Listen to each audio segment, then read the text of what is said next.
Assalamualaikum warahmatullahi wabarakatuh. Baik, kita lanjutkan tentang filsafat-filsafat mimpi. Nah, sekarang kita masuk ke gagasan para filosof ya. Malam hari ini saya membawa dua tokoh, tiga lah, yang membahas tentang mimpi secara filosofis dari aspek motivasional personal. Tadi saya ambil dari Khalil Gibran, kemudian Erich Fromm, dan juga Paulo Coelho. Nah, ada beberapa pandangan yang menurut saya menarik dari Khalil Gibran, ya tentu saja dari buku-buku yang dia tulis yang berhubungan dengan mimpi. Nah, misalnya ini kita potong-potong quotes-quotes-nya saja yang mewakili gagasan utamanya. Jadi kata Gibran, kemarin adalah kenangan pada hari ini. Dan besok adalah mimpi pada hari ini. Jadi hidup itu, kita hari ini itu isinya dua. Kenangan tentang masa lalu dan harapan tentang masa depan. Jadi kalau kita menjalani hidup ini dengan memanfaatkan dua hal ini secara optimal, insya Allah hidup kita ini terarah, terukur, dan optimal. Kenangan tentang masa lalu membantu kita untuk tidak jatuh pada kesalahan-kesalahan yang sama di saat ini. Kemudian harapan terhadap masa depan akan membantu kita untuk kita jelas orientasi hidup kita, jelas kemana hidup ini kita arahkan dan kita kembangkan.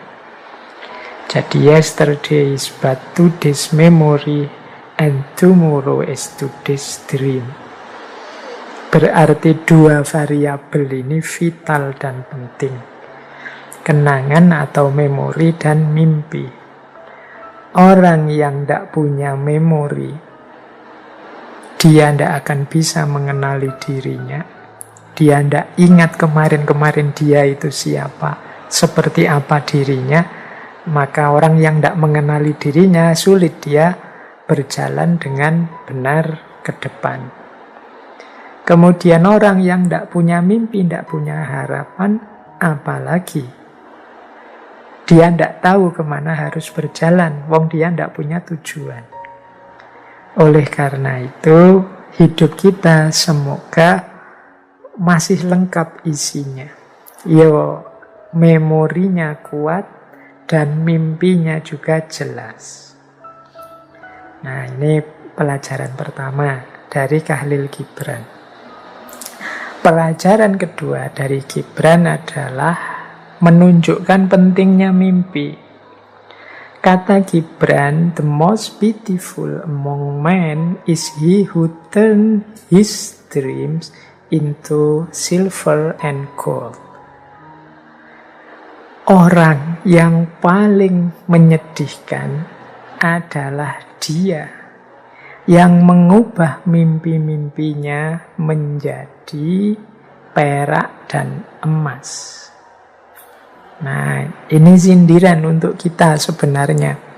Banyak di antara kita yang melupakan mimpi, menggadaikan mimpi, membuang mimpi kita hanya demi kesenangan sementara. Biasanya untuk kenikmatan-kenikmatan ekonomi. Makanya itu istilahnya silver and gold.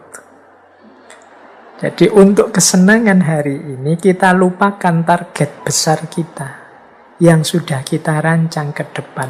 Ini bagi Gibran orang yang sangat menyedihkan. Bahkan orang yang most beautiful, paling menyedihkan, paling patut dikasihani. Karena orang yang tidak punya mimpi itu kan orang yang berhenti, tidak berkembang. Mimpinya digadaikan hanya untuk emas dan perak. Nah, semoga kita tidak jadi orang seperti ini. Bukan berarti gold and silver itu tidak penting, bukan berarti ekonomi tidak penting, bukan berarti kesejahteraan tidak penting. Tapi jangan sampai mengalahkan mimpi-mimpi kita. Bahkan harusnya ekonomi, emas, perak itu jadi kendaraan kita untuk mewujudkan mimpi, bukan sebagai pengganti mimpi-mimpi kita. Nah, ini pelajaran dari Khalil Gibran. Yang ketiga, aku lebih suka menjadi seorang pemimpi di kalangan orang-orang yang rendah hati, yang punya visi untuk diwujudkan, dibandingkan menjadi penguasa, pemimpin di kalangan orang-orang yang tidak punya mimpi dan keinginan. I prefer to be a dreamer among the humblest with vision to be realized than Lord among those without dreams and desires. Aku lebih milih jadi pemimpi di kalangan orang-orang biasa tapi punya visi untuk diwujudkan, daripada jadi pemimpin penguasa orang-orang yang tidak punya mimpi dan keinginan.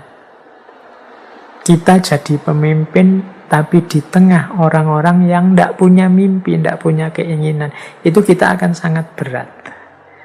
Kita tidak mungkin bisa menggerakkan mereka untuk berkembang, untuk lebih baik, untuk produktif.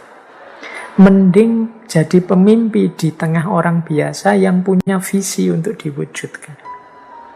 Jadi pemimpi itu kan maksudnya orang yang punya target besar, meskipun tidak punya modal besar, among the humblest, orang-orang biasa saja tapi punya visi. Orang yang punya visi, punya mimpi, punya cita-cita, ini pasti punya semangat, punya gairah untuk bergerak jadi lebih baik. Sehingga kata Gibran, wis lebih enak jadi pemimpi yang punya visi meskipun di kalangan orang biasa daripada jadi pemimpin di tengah orang-orang yang tidak punya mimpi, tidak punya keinginan. Ini selisih satu huruf antara pemimpi dan pemimpin.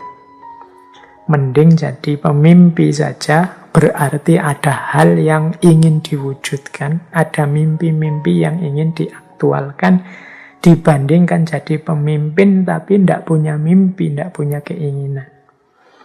Berarti kita akan mandek, tidak bergerak. Nah, ini beberapa dari Khalil Gibran ini menegaskan pentingnya mimpi. Terus beliau juga menyatakan seperti ini. They tell me, if you see a slave sleeping, do not wake him, lest let he be dreaming of freedom. I tell them, if you see a slave sleeping, wake him and explain to him freedom. Mereka bilang padaku, kalau engkau melihat seorang budak tidur, jangan dibangunkan dia, biarkan dia bermimpi tentang kebebasan. Aku bilang pada mereka, kalau engkau melihat seorang budak tidur, bangunkan dia dan jelaskan padanya tentang kebebasan. Nah, pernyataan yang ketiga ini selaras dengan tadi yang kita sampaikan, mimpi jangan biarkan hanya jadi mimpi. Dia harus diupayakan, diwujudkan. Jadi ini kan ada drama yang dibuat oleh Gibran. Jadi orang-orang bilang padaku kalau melihat seorang budak kok tidur, biarkan budak tidur ini Biarkan dia mimpi tentang kebebasan. Karena kasihan, dalam hidupnya yang nyata dia tidak bebas. Kata Gibran malah sebaliknya, bangunkan dia. Kalau engkau lihat budak yang tidur, bangunkan dia dan jelaskan padanya tentang kebebasan. Biar dia bergerak, berjuang untuk mencari kebebasan. Karena apa gunanya mimpi yang berhenti hanya jadi mimpi? Mimpi harus diwujudkan dengan upaya-upaya agar menjadi nyata. Nah, ini quotes dari Khalil Gibran. Dia juga menyatakan begini, "He who pass not his days in the realm of dreams is the slave of the days." Ia yang tidak melalui hari-harinya dalam realitas mimpi, dia menjadi budak bagi hari-harinya. Maksudnya apa? Orang yang tidak punya mimpi, orang yang tidak punya cita-cita, hakikatnya dia jadi budak dari situasi sekelilingnya, dari hari-harinya. Umurnya habis, usianya habis, hanya dipakai untuk sesuatu yang tidak jelas targetnya mau kemana, yang tidak jelas arahnya mau kemana. Nah, ini filosofi-filosofi dari Gibran. Ini salah satu ilustrasi saja untuk memahamkan kita betapa pentingnya mimpi. Oke, untuk malam hari ini saya cukupkan sekian dulu. Mohon maaf kalau ada yang kurang berkenan, mungkin 1-2 kekurangan apa, mohon dimaklumi. Kalau ada kekhilafan, kealpaan yang teman-teman ngerti benernya seperti apa, ya silahkan disampaikan. Kurang lebihnya mohon maaf. Wallahul muwaffiq, wallahu a'lam bissawab. Wassalamualaikum warahmatullahi wabarakatuh.